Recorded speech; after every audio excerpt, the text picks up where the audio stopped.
Chalda Maloff. I'm from Austin, Texas. I'm here at CERES Gallery in New York. This is my 5th show here.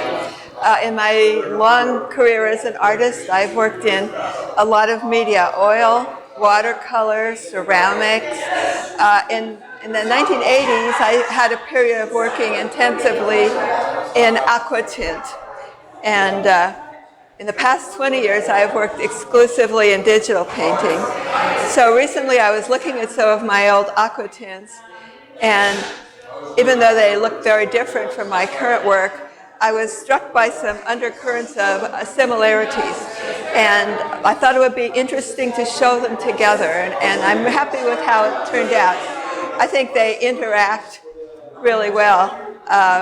They complement each other. So I see a sense of drama in both bodies of work and a sense of being in the moment, whereas when a ballerina jumps, she can never really do that again in that exact same spot. And so it's very about the unrepeatable moment. Just like a flame of fire is continually changing and is never going to be the same twice. You're never going to be able to repeat it. So the process of Aquatint is very labor intensive.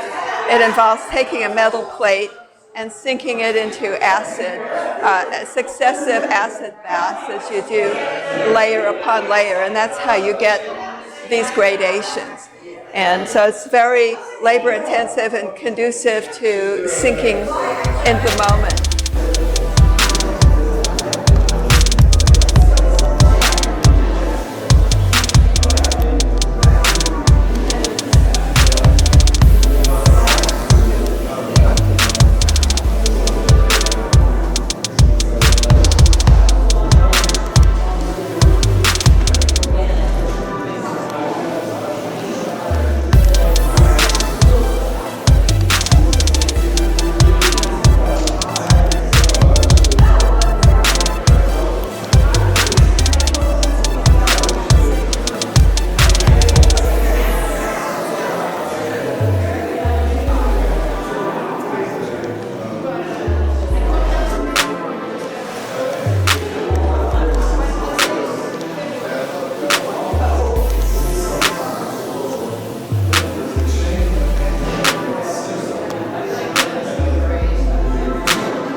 Digital painting is also a very similar, very exacting process.